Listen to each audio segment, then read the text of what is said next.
morning. You've reached Cat Bine, and this is my show that I do every Thursday here on twitch.tv/catbine. Of course, it's called Cat Calls. I forgot to say it. Oh my gosh, you guys, you know it's very important that you say the name of the show. You say the name of the show. 1, 2, 3, Cat Calls. Oh my goodness, it has been such a week, y'all. My brain is a little fried, but thank you so much for joining me here today. And if you're not joining me here today and you're watching this later on YouTube, make sure that you come and join us on Thursdays at 4 p.m. PT, 7 p.m. ET. Seemingly 9 a.m. Melbourne, Australia time, which, why am I talking about Australia? Because that's where today's guest is coming from, and everyone give a big round of applause for Vetta Borne.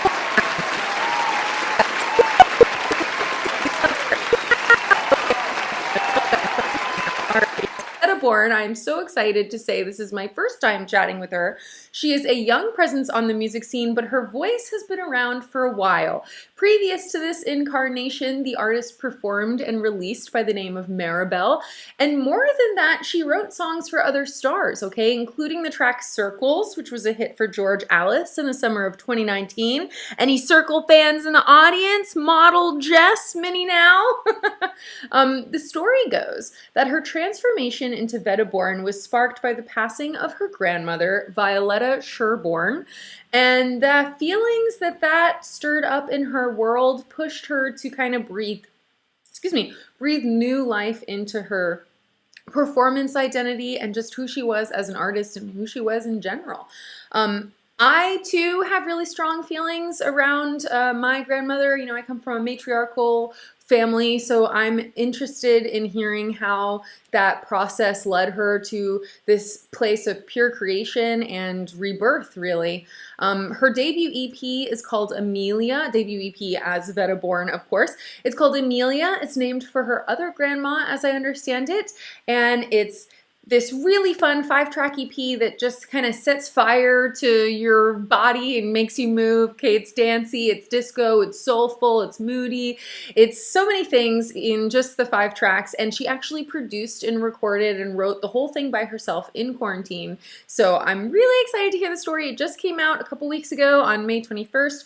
But before we get into the call, I want to play for you the Spotlight single from Emelia. It's called Kissing Strangers, and it's probably the poppiest bit of feel-good funk that's ever been spun around a breakup. She put together a super sensual video for it, really getting into the character of Vetta Borne. So check this out, and when we come back, we will have her on the line. So yay! Okay. Is she okay? 'Cause I know that I hurt her, and I know that I'm gonna suffer.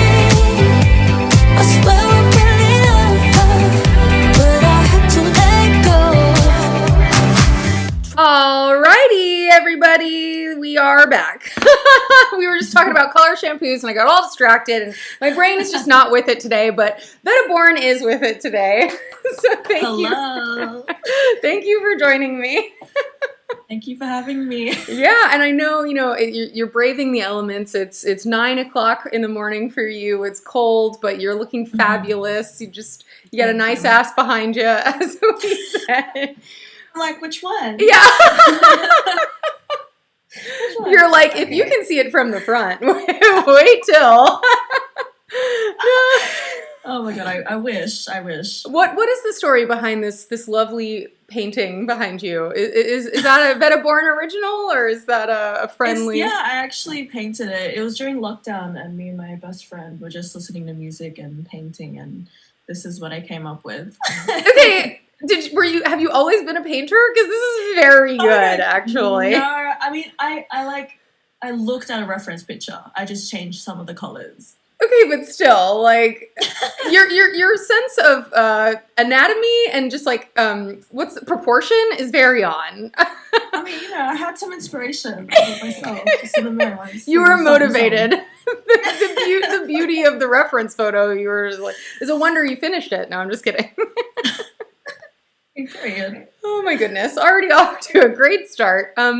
We were just watching the Kissing Strangers video, and I get the sense from that video that that's a very powerful getting into the character of Vetta Borne situation. Is that how you felt? Did you fully come into the skin of Vetta Borne on that set?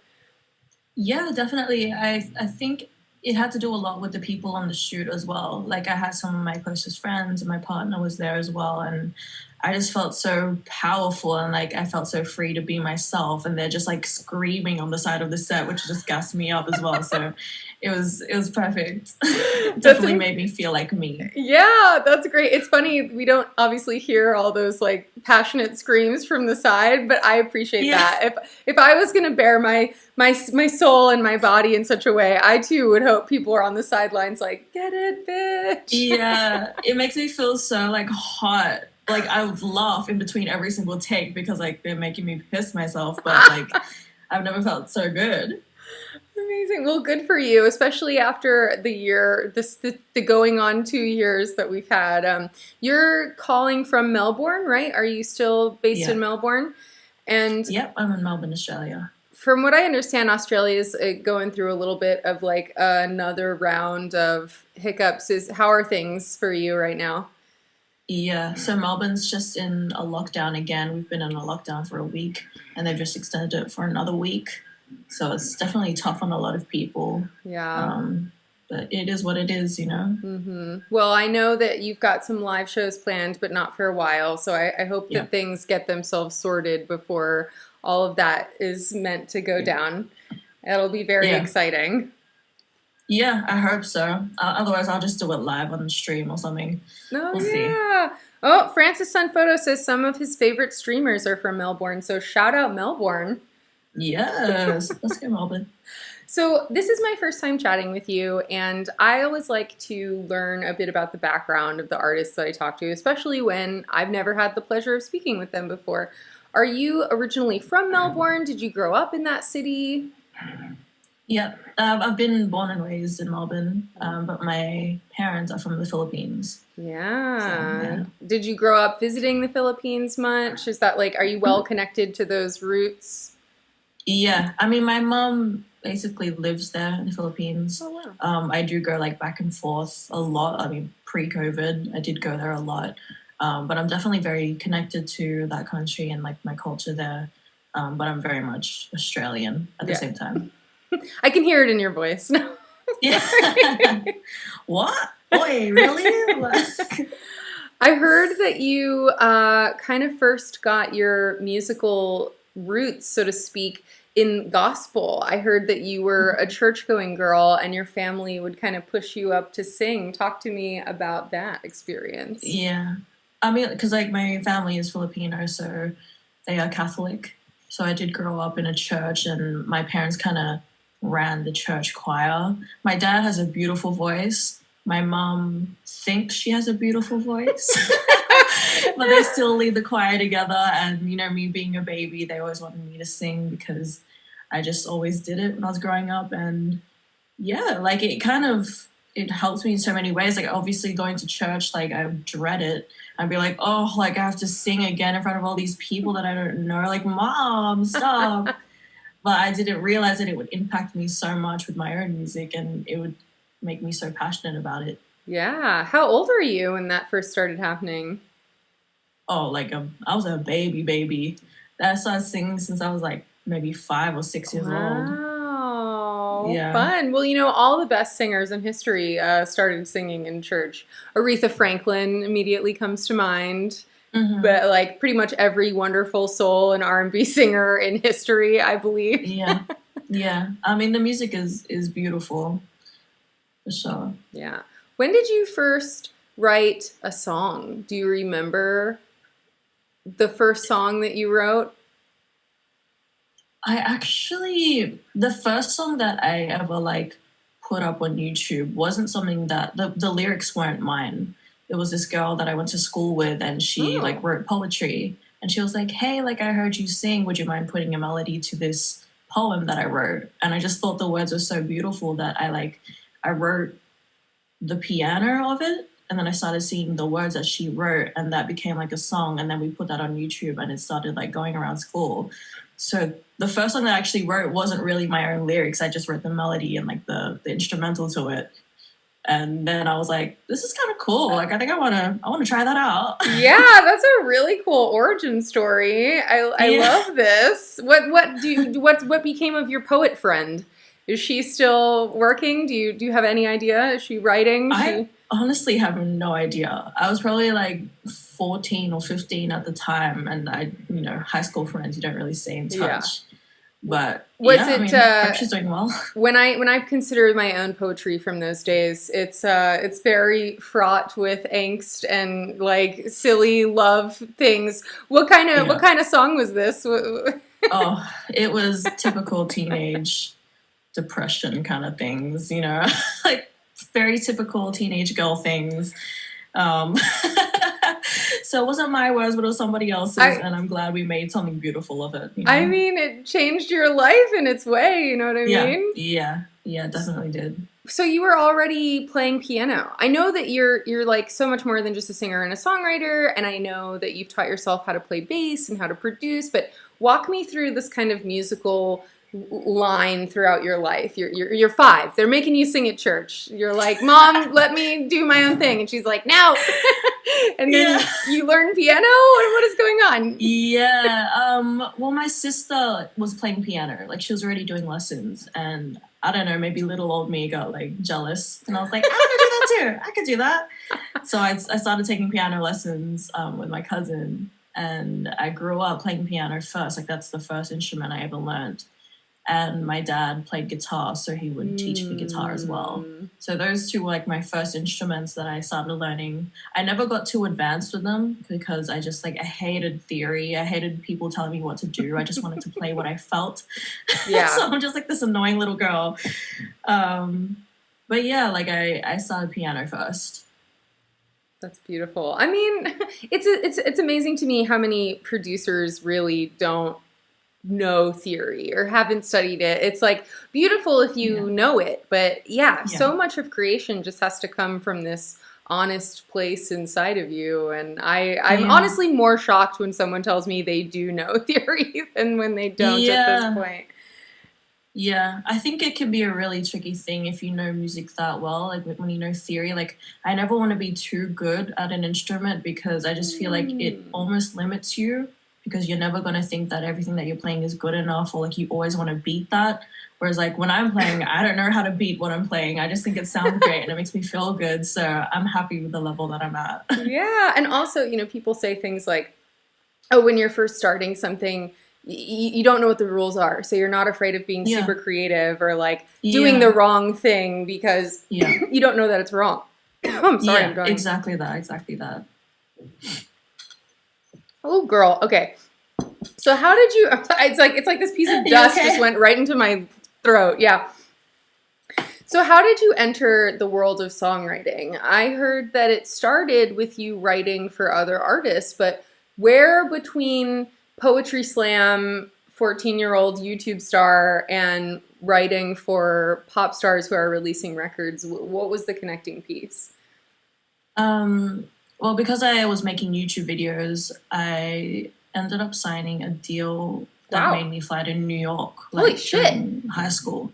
Yeah, so I was signed to like a little label based in New York, and I would fly there during school holidays with my dad, and they wanted some original songs. So I would be paired with like some older songwriters and would try and figure out where I can go with my music and what my style is. And I kind of learned so many of my roots of songwriting through those people. And I kind of went from 0 to 100. Like, I had to learn everything, and like just especially working with older, more experienced songwriters, like I learned so much. Yeah. That's impressive. That's like the dream. Like, you just start posting some stuff up on YouTube. And how did someone reach out to you? Like, did the label contacted you? And yeah, the label contacted me. I had been through like a few things before that. Like, right before that, I signed to like a management that made me fly to LA to do that. Like, a lot of opportunities came through just me posting my videos on YouTube, like at the time, because I think it was just that time where like a lot of people were posting YouTube videos. Like, it was the time where like Justin Bieber was posting YouTube videos as well as a kid. Like, so everybody was looking for somebody on YouTube. That's crazy. Oh my gosh, congrats. Yeah. Talk to me about what you learned from these older songwriters that you were working with. What kind of lessons did they impart on you that you maybe kind of still hear in the back of your head while you're writing today? There was a lot of like songwriting tricks, I guess. Just kind of, I learned. It's weird because they never told me how to do it. It was just more like through the experience of writing songs, I'd slowly figure out, oh, they keep like putting this part there. Oh, this is what a chorus is. Oh, like, you should make this line always the strongest, blah, blah, blah, blah. Like, it's just things that I picked up along the way. So I'm not really sure, like, what I could say would be like the thing that they've taught me, but it's just been like a big part of my songwriting now. Yeah. And when did you start writing for other artists? Was that kind of around the same time? The Yeah. label started grabbing your source material to what was that Yeah. like? No, it was around the same time that I was flying to New York and writing music because that label had other artists. Like there was a artist named Chanel that was like big in Japan and she needed some songs. And I think with the time that I spent there writing music, they kind of saw something in my songwriting and they were like, do you want to try writing for this person? I'm like, yes, like what? Of course I do. And then like I ended up getting my first cut for her, which was the song that was released in Japan. And I was like, this is cool. That Like, is well, I don't super even have to cool. record it myself. I don't have to go through that effort. Like, yes. And then, yeah, I kind of just like, I fell in love with writing for other people. Like, I just thought it was so awesome that somebody else could like turn my lyrics and my melodies into something so them. Yeah. Yeah. I love, as a writer, I have a lot of respect, I think, or maybe I dare to think I have any concept what it would be like to write for another person in their voice. Like, I interview artists and I kind of try to tell their story, and it must be something similar for you when you talk to an artist and you try to help them tell their own story. Are there things you've learned from that process that you now bring to trying to tell your own story? Any of the artists that you worked with as a writer, have they influenced who Vetta Borne is today? Oh, definitely. I think every single person that I've ever worked with has, like, I always kind of learned something from each session that I've done. But yeah, I think one thing that I've learned for sure, like, especially recently writing with, like, I've been writing with a lot of young girls who just, like, like teenage girls, they just have so many feelings. And, like, Yes. I just feel like it's been so long that I've been working with older people that it's like, you start thinking about what songs, like, how you're going to make this song sound big and blah, blah, blah, blah, blah. It's not really just like a raw emotion. Yeah. Whereas like writing with like younger people, they just like want to blurt out their feelings. And I'm like, I want to do that too. You're Yeah. so right. I have feelings too. Like I can help you with that for sure. So that's something that I've kind of relearned to kind of go back to those old things and just purely write what you're feeling. Yeah. I saw on Twitter that you, as many of us in the world, were jamming out to the Olivia Rodrigo album, and that that also is like some young girl blurt out the emotions energy. Oh my god, it's such a good album. Like I think I tweeted like I'll be like playing that album on repeat, knowing damn well that I'm Joshua. Like I'm like the enemy of this album, and I still love it. Like it's still amazing. It's true. It's okay. We've all been the enemy sometimes. You can't get to this part of life without being a little bit Yeah. of the enemy. She'll have her time too. I'm sure she's. She's still a baby. Yeah, that'll be the enemy too. Just you wait. that'll be the second LB. Like, oops, did I do that? Oops, I fucked up. What I want to hear, I know there's a deep and rich story behind the fact that you yourself went through an artistic transformation and decided to move from Mary Bell to this new persona that maybe is even more genuinely you than before. And I have, of course, heard that you kind of pin it to when your grandmother Violetta passed away. But is that true? Kind of walk me through where you were before you decided to make this change and the process that brought you to where you are today. Yeah, I mean, like I've mentioned, like I've been making music since I was like 14, 15 years old from YouTube and like signing deals, and all of that has been under like the name Maribel, or like I started with my full name Maribel Inez, and then it was Maribel. Yeah. And And so also it's just been you like a seemingly fell into it, which was kind of crazy. yeah. I haven't done anything else my whole life besides just make music, which has been awesome. But it also made me really confused for a long time. Like just working with so many different people, I'd be like, I don't remember like what I actually like, and like, you know, the people that I was around, person I was dating at the time, like I just completely lost myself as Maribel. And like, you know, once I just felt really lost, and like things with deals were going weird. My music wasn't really doing that well. And I just didn't feel like I was being authentic with myself. Like I was just very confused. And Yeah. then, you know, it came a point where my grandma passed away, and I was just like sitting in my room, and like I also was having trouble with the label that I was with. I didn't really know where to go next with my music, and I was like, it was just like this moment where I had to really look at myself and like ask myself, am I happy with my life? And like even the relationship that I was in, I was like, am I happy? I don't think I'm happy anymore. Wow, Like I yeah. have to make a lot of changes. And it was definitely like when my grandma passed away, like that's what forced me to really like look at myself in the mirror and like, you know, make me want to change my life so that I can start making the steps towards being happy. And because she inspired that change, I was like, maybe I should start fresh, you know, start a whole new life and change my name, not my actual name, but change my artist name, and like maybe Yeah. I'll see things clearer. And it did, like everything kind of helped and like moved me on my way to where I wanted to be. And yeah, she definitely inspired that. Yeah, were you two very close? You know, I personally, when I heard that story, I am very grateful that I have both of my grandmothers still with me, living. But Mm. yeah, the matriarchal presence in my family is really strong, and I Mm. know when I lose my grandmothers, it's going to be a really big deal for me. So. Is that Mhm. similar for you? Did you have that strong female presence in your life growing up? And Yeah, yeah, definitely. You know, growing up, like my grandma was always there. Like she moved to Australia to kind of just spend time with me, and like she kind of had a big hand in raising me as well. Like she was always around since I was a kid, and you know, like she was like one of my favorite people. Like yeah. she had, you know, I just had so much to learn from her. She was such a bad bitch, and I didn't even know it. Like How she was was she a so bad cool. bitch? Yeah, tell us, Oh, share some Violetta bad bitch stories if you can. just like her past life, you know, you look at a grandma and you're like, oh, she's so sweet. And Yeah. my grandma would just have like some crazy stories to tell. Like she'd just be like, I don't even want to explain it because I'm just like, Okay. it sounds so turbo, but like she was a bad bitch. That's all I have to say.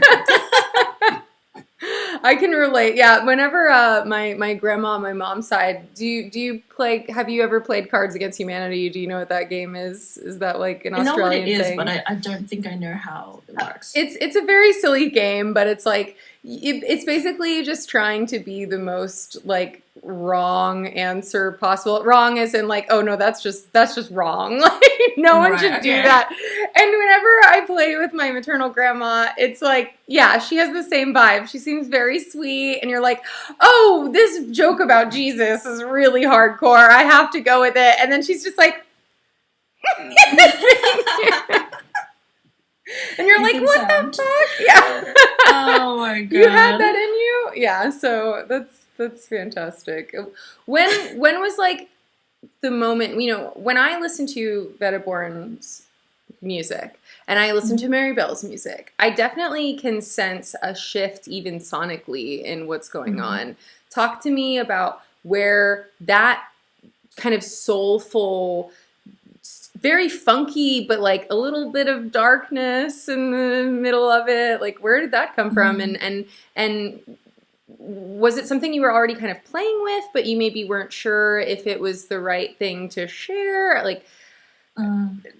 yeah, I I mean, can. it was, yeah, it was the same thing. Like, you know, when I was feeling really lost, like I grew up listening to 90s R&B. Like that's what I grew up listening to all the time. It's what I still listen to: 90s R&B and 90s pop, like old Britney, old NSYNC, Janet Mm, Jackson, Mariah Carey. Like those are like my favorite people growing up. And I think getting so lost in the songwriting world for so long, I was just writing whatever I thought other people thought was cool as yeah. Maribel. I think the collaboration that kind of made me remember like my roots and like that I love R&B music and soul funk music was I was working with my friend Joey, who makes music under Young Franco. Ah, And yes. yeah, and he would just play like old funk soul records to me and be like, this is sick, right? I'm like, this is sick. I'm like, oh my God, you remember this song? Like, I grew up listening to this song. It's my favorite. And like, we just connected over those old songs. And I was like, I haven't listened to this music in so long. And like, it felt like it was like missing from my soul and my body. Like, I missed it. And then, you know, ever since like those sessions, that's all I listened to. And I kind of, it took me back to like me as a kid growing up to listening to those songs. And they still inspire me today. So yeah, I think it was that collaboration that like made me think about my sound and what like I'm actually passionate about making. That's cool to hear, because before I feel like officially started the show, you know, I play the intro and the show's officially began. We were watching the Girls Don't Cry video, and that was with Young Franco.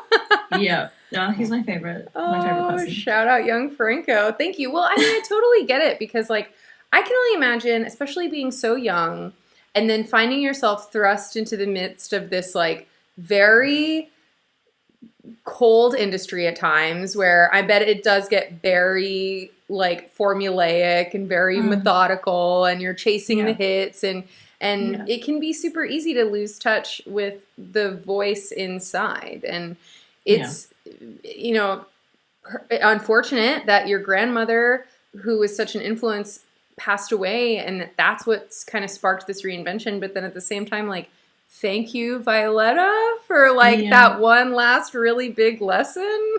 Yeah, honestly, like continues to change my life. And clearly Blurry has joined and says dope painting in the back. So let's just one more time shout out that Vetta Borne did that herself. Doing Selfportrait? Yeah. Okay. Amazing. Wait, was it a self-portrait? Or, I mean, listen, we don't have to put your whole body on blast like that, because now I'm like, oh, it is kind of looking back. Anyways, I would love my body to look like that, so I'm gonna say yes. Absolutely. Yes, thank you. I was just, oh, there it is. No, it's really fantastic. You have to, Jerk at Work thinks it's sick as well. Listen, maybe after, you know, between EP cycles, you can do like some one-off painting releases. Everybody's a fan. Oh my God. We'll see how many lockdowns we go through, and like lockdown and do one painting. Exactly. Okay, so this was a quarantine project for you, Emelia. I mean, Vetta Borne was not. You started Vetta Borne. I heard your last performance of Maribel was New Year's Eve 2019. Yeah. What an incredible, also fresh start moment to just be like, leave that bitch over there. New year, new me, for sure. Yeah. But but Emelia came together in quarantine. Was it because you were suddenly stuck inside reflecting that you put these songs together, or did it just kind of happen that way? I mean, it was kind of both. Like, I knew that I had to write a project. I knew that I wanted to put out another body of work just for myself. But I definitely didn't think that I was going to be doing it all myself. Like, I had planned to go to New Zealand to write with the two guys that I wrote Kissing Strangers with. I planned to go to New Zealand to stay there for like a month and just write an EP together. And then the lockdown happened and I couldn't even get out of Australia. So I was like, oh, cool. And like, I hated doing like Zoom sessions. Like, I couldn't, I need to feel the energy in the room to be able to like write a song. So I was just like, you know what, I'll just like spend some time starting some ideas by myself. And it was just meant to be me starting ideas, but lockdown went for like 8 months in Melbourne. So I was like, well, I'm not going to be able to work with anybody anytime soon. So maybe I'll just like invest in some plugins and like really learn how to try and finish my own songs, because, you know, that would benefit me anyway as like when I write with other people too. So I ended up producing all my songs and recording them and then like mixing some of them as well. And like, I just like sat by myself in a room, just like a little nerd on my laptop. I didn't even look up. I was like barely eating because I was just so focused. And I was like, oh my God, like it's been 8 months, but like I wrote this EP, like damn, I didn't even know what was happening. I just felt like a hermit in the studio. So it's kind of a blessing in disguise, I guess. I mean, you did fabulously. I think that this is like very well produced, this EP. So it's incredible that it was like your quarantine, like, well, I might as well do something with my hands. Like, I guess it's learn how to use this. Like, some people were like, I'm going to bake nasty bread. And you were like, I'm going to learn a lot. It sounds great. I mean, look, I tried the bread thing for like 2 seconds and I was like, it's not for me. It is not for me. Yeah, exactly. That was kind of me in TikTok. I was like, oh, okay, everyone's getting on TikTok. And then I made one shitty TikTok and I was like, I'm not, this isn't for me either. I'll watch the kids, thanks. I'll just sit by on the sidelines. I tried TikTok. I think I went a little too turbo. I was like, I've been in lockdown a little too long. I don't remember how to be a normal human. Exactly. I think I need to tone it down a second. Exactly. What moments from the creation process stick out to you? Any particular songs that had like a big story behind them, or moments where you were just in a good sort of wrestling match with the technology? I don't know. Okay, so Love on You, which is like the last song on the EP, I started that song maybe a year before that. It was somebody that I was seeing at the time and I was like, oh my god, this person's amazing, and then nothing really took off with it, and I was like, oh, now I can't really finish the song because like nothing's happening anymore. And then like post everything, like that person was like still kind of in my life, or like, you know, was talking again, and I was like, oh, maybe I can finish the song. So like that was like a memorable experience for me during lockdown. I was like, cool, like I like this song, I just never could finish it because it's about this person, and like, you know, if we're not together, why am I writing about loving you? Yeah, like doesn't make sense. That's so interesting too, like as an insight into the mind of a songwriter. Like if you kind of lose the energy, like I've always thought it's so crazy, especially for these artists who've been around for, I don't know, like 40 years or something, and you've got a hit song that, you know, everyone wants to hear when you play your show, but it's like that relationship could have been over 35 years ago, and here you go having to tell that story. What is it like to perform songs that maybe the moment has passed? Like, how do you connect to them again? And is it just a schizophrenic experience of like reliving all your moments? It's definitely weird. I think it also makes it a bit tricky with like sometimes with dating as well, because like, especially if you're singing about the person before and then you're with somebody new, they're like, you're still singing about that song, and it's like, yeah, but like it doesn't mean anything to me like anymore. It's just a song that other people. Oh my god, I never even thought about that. Like, you're cheating on me with your song. And then like, you know, you have to do interviews and you have to talk about the song, and it's like, no, like I wrote this song like 2 years ago. Like, you know, these lyrics are not my life now. It's what I was feeling at the time. Yeah. And it's something that's like, it's a weird experience because you kind of relive the experience every time that you sing the song as well. You're like, you did this 3 years ago. Actually, never mind, I'm over it. Yeah. But for that 3.5 minutes, I was fucking pissed at you. Yeah, you just get really into it. So it's definitely a weird, interesting experience to be an artist singing old experiences. Yeah. And didn't you also teach yourself how to play bass? Was that a this year thing, or was that something that you were already up to? I'm like, what year is it? It doesn't matter. No, like when the first lockdown, so the start of last year, I really started learning bass. Like I just bought a new bass and I was like, well, I've got so much time. I'm single. I should just do this, like make the most of my time. And yeah, I just like didn't stop playing bass. Like I just played along to all these old songs that I loved. Ooh, any particular really favorites to play along to that helped you figure it out? Luther Vandross, Never Too Much. Oof. Yeah. Some Mac Miller songs. What's the Use? Yes. Some of the hardest bass lines. Like, yeah, I'm like, okay, bitch, let's go. You're like, no one can hear me anyway. Yeah, like if it's trash, who cares? Like, you know, no one will know. I only have to post these like 5 seconds of it where it actually sounds good. Yeah, so. Right, exactly. So I kind of just jumped in the deep end and, you know, went backwards from there. Like only now I'm starting to learn the basics. I'm like, oh, that's how I make it not sound ugly. Okay, cute.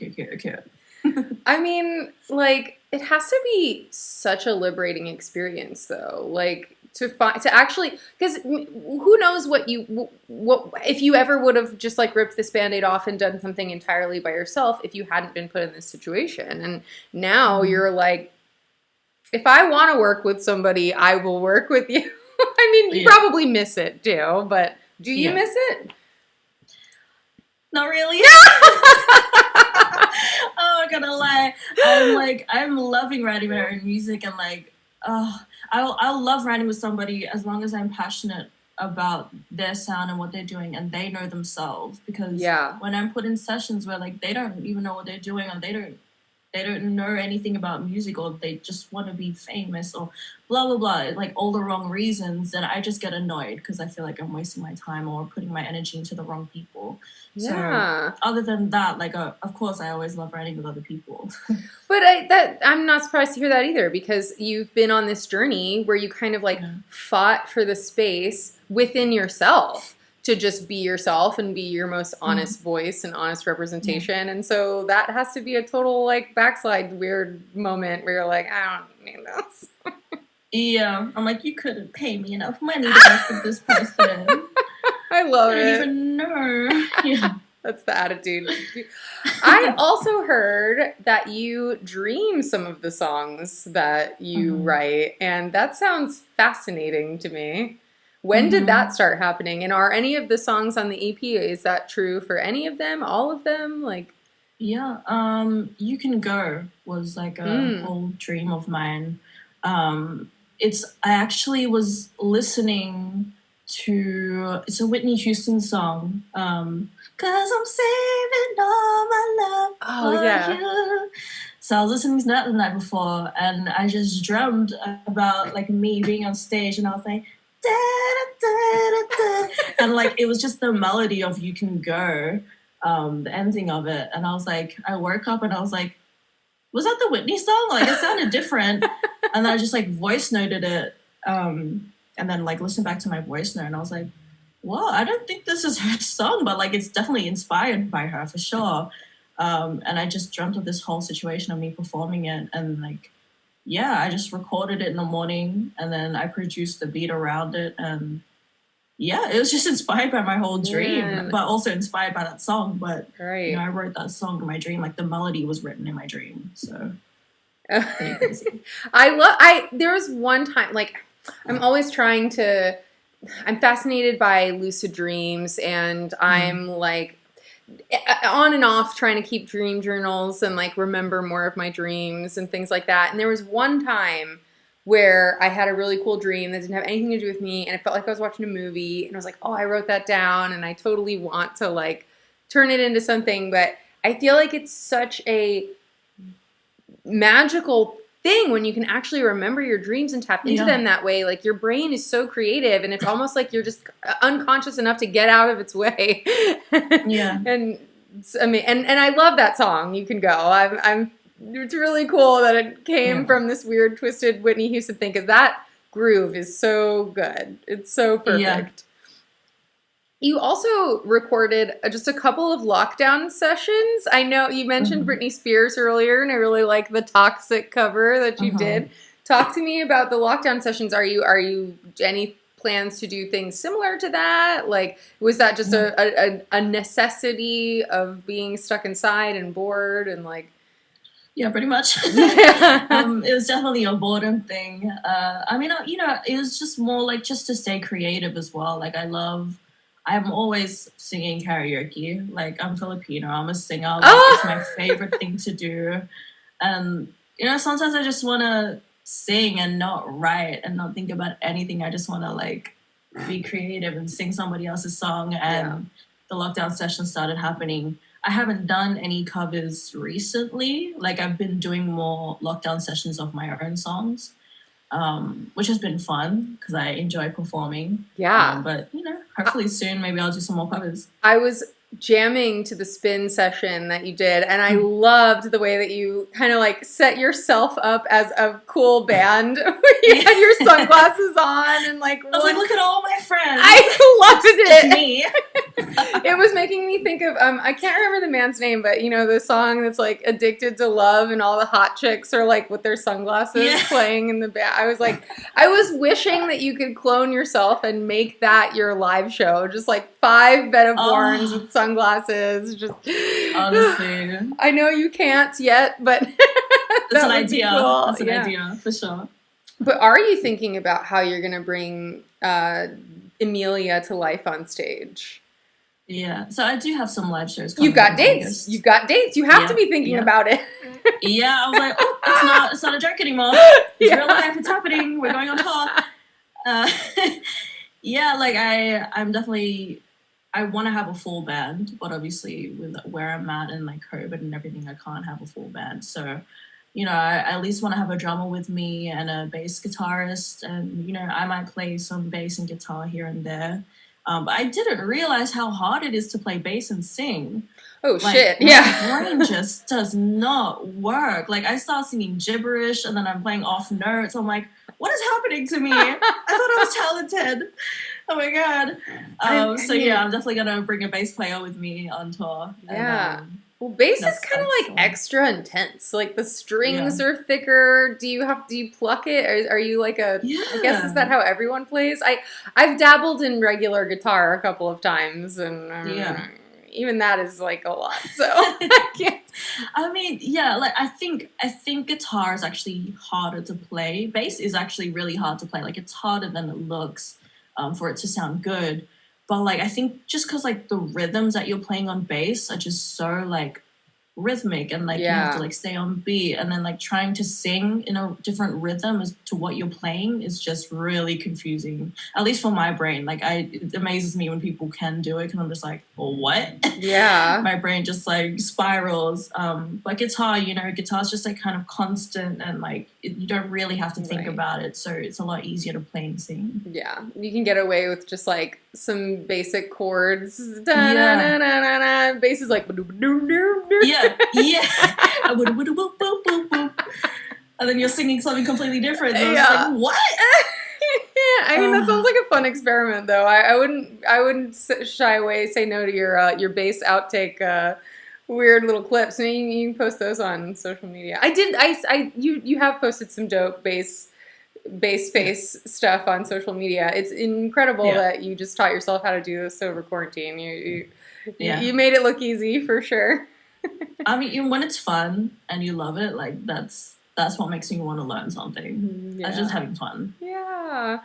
I also saw that you have been going around teasing that you are working on a whole nother EP. I mean, you're still in lockdown. You're still trying to entertain yourself. Got nothing to do. What's going on? Can you say anything about what EP2 might be about? Are you exploring new themes? Are you exploring new sounds and tricks? What's going on? What's got you jazzed right now? Yeah, definitely new sounds. I think sonically, this next EP is going to be a bit more focused, especially now that I've already done the first one and I learned a lot about myself and like what kind of sounds I like to use. I think this next one is just going to be even better. I think the things I'm going to be writing about are probably going to be a bit more positive this time. Although a little more. I feel like, I wanted to shout out the song Sunshine too, because that song I feel like it is this wonderful kind of pep talk that we all kind of needed and need in this kind of situation that we're in. And I'm sure it was you talking to yourself a little bit about like, don't get lost in all of the mess. But so you had some positivity in there. No, I actually really love Sunshine. I think it's like one of my favorite songs. It's like my best friend's favorite song on the EP too. I was like, well, what about Kissing Strangers? You're right. Isn't it fun? And he's like, no, Sunshine's the one. Sunshine's the one. I'm like, okay. It really like, and is it the second to last song on the EP or something like that? Yeah. It kind of comes at a beautiful moment, I feel. But Yeah, you really did explore a whole lot on this EP Yeah. sonically, and it makes sense when you're just inside, like learning a lot Yeah. about yourself. What do you think is the biggest lesson that you took away from Emelia as a project? Because I can only imagine it had to have been one of the biggest lessons of your music career so Mm. far, taking on so much Mhm. of this and on your own too. I think I learned to trust myself more. I didn't send the music to anybody. I didn't get anybody's opinions, which usually I would do. I'd ask people for feedback and be like, "What do you think of this? Is the production cool enough?" Blah blah blah blah. Like I'm always asking for outside opinions. Whereas like with Emelia, I didn't care. Yeah. I was just like, "Hey guys, here's another EP. Let's get it mixed and put it out. Yeah, like that'd be cool." So yeah, I just kind of I really learned to trust myself and like my experience with music. Like I have had a lot of experience already with music and writing for other people. Like I know what's good, or like at least I know what's good for me. I know what it sounds good to me, and I know what feels good to me. So I should just trust my instincts and just go with what I feel. And that was what the EP came with. Like it's just me. Yeah. Although is Emelia the name of your other grandma? Yeah. Emelia is the name of my dad's mom. Is Emelia still with us? Does she get to enjoy the shout out, or has she also? No. No, she Oh, didn't. Yeah, it shout was out it was the Amelia. same sort of situation. Like she passed away during lockdown as well. Really? And I'm sorry to you hear know, it that, was but wow. it's okay. I mean, it was like an also just seeing my dad. Like my dad's such a strong dude. Like he doesn't really show a lot of emotion. So like watch him break down and then like being in lockdown together, I was just like feeling super emotional and like I just wanted to stay in the studio and just write out all my feelings. I love that this project has also become a vehicle for you to honor the family around you and Yeah. the people that have made you who you are. Like, Yeah. I have a friend who is kind of also maybe exploring more of their roots in their home country and the music that they make. And every time I see it happen, I'm like, this is really cool. Like, I can tell that you're like letting this stuff from your childhood or like all this stuff. I don't know. It's really neat when you can do that. And I don't know if that's, well, like you said, the music you listened to as a kid, you're kind of letting that shine through now. And it must feel good. I don't know. Yeah. I mean, like, both my grandmas, like, they have such a big part of my life. And, like, it's always such a nice thing to look back and be proud of, like, the things that I've put out because I was so proud of them, too. So it's just, it's just, like, it's all wholesome things. Yeah, I know. It's the ultimate dedication to. Yeah. Oh. Okay, a couple things. Action Jackets, loving this message about trusting your instinct and knowing when your music is good for you. It doesn't have to be good for everybody else. So I guess that's just a statement, not so much a question, but still positive. Yeah. And this is funny. Francis sent photo. I don't know if this is a thing. It says this is a thing about being from Australia. Have you ever had a peanut butter and jelly sandwich? I don't know. Is that not a thing? Had a peanut butter and jelly? It's a thing. I mean, it's not. I guess it's not really an Australian thing, but like we've heard of it. I think I've heard of peanut butter. Like yeah, I've had it before. Delicious. I'm like, is that like hasn't everyone? Like peanut butter? What is that? That's crazy. Oh my goodness. I had another guest from Australia on some time ago, and I was asking for some good Australian slang that I can work into my conversation. Do you have any good Australian slang I can impress the kids with back here in the States? Oh my God, I like to impress anybody? No. But to have a laugh, probably. Oh my God, like the most like Australian things I can think of are just like the most typical like Chucky Yui, which means like Oh. you're doing a U-turn. Yeah. That's like where my mind goes, and I hate that because I feel like there has to be a better one, but I cannot even. I'm thinking of the grossest ones. Oh, well, I mean, if you're thinking of the grossest just like- ones, maybe share. Just like the most typical. I'm just like, oh, you're so Aussie. It's like we don't actually even really say that. It's just. Oh, like, yeah. I don't even know. Well, Yeah. I don't know. Francis is asking, what do you call a sweatshirt? I feel like I'm walking into some weird... A sweatshirt. Yeah. We call it a jumper. Oh, well, that's lovely. I don't think it's shocking. You're welcome. Also, when's your gallery opening? When are you gonna paint My more? God. Oh my god. Your painting is famous now. I love that it's really been like a talking piece with every Zoom interview that I've done. They're like, I bet. nothing. Nothing missing here. No, it's awesome. It's like I've played around when I was traveling before lockdown started, and I got like a little a travel kit for like watercolors, and I guess watercolor is particularly hard, but like I don't know. If I were just fucking around and that's what I painted, I would be very impressed with myself. You have a whole nother hidden talent that you need to explore. Thank you so much. I can't paint from imagination, but if I have a reference, then I'm okay. Yeah. was that like a sip? You can do some paint and sips. Do they have that in Australia where you like drink wine with other, I don't know, suburban moms go and get wine I'm sure drunk there and is, paint? but I just do that with my friends instead. Yeah, exactly. Much better than suburban. I don't know. Maybe they are suburban moms. Anyway, my mind is losing the thread. And so it's been about an hour. But I really enjoyed getting the chance to chat with you and learning more about your musical journey. And your musical journey has been long, but it really seems like you're coming from a new ground zero. Like, you've done all the learning and the hard work, and you are kind of thrust into this from the days when your mom was throwing you up on stage to sing in front of the church to when labels were just like, hey, kid on YouTube, like, come over here.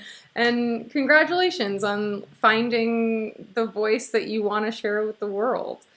Thank you. Is there anything else that you want to share with people before I let you go to have what is hopefully a beautiful day, or anything that you want to let the world know? Any cool dreams lately? No, my dreams have been so weird lately. I don't think I should say that online. Stream the EP, watch the music video for Kissing Strangers. I've also just put out some visualizers for the whole EP. So go check them out. And yeah, thank you so much for having me. Thank you. It was lovely. This was fun. The hour went by really quick. I know, it goes quickly, right? It's my favorite part of the day or week. I'll be honest. I start and I'm like, I don't know how I'm gonna do it, and then it's great because you're great. Thank you. Great. It's a team effort. Well, as soon as EP2 comes out, you let me know. You're super welcome back. We'll continue chatting. But I want a new painting. Okay. Oh God. Okay. Stay tuned. Stay tuned. Okay, thank you so much. Please have a great day, okay? Thank you. You too. Bye. Bye.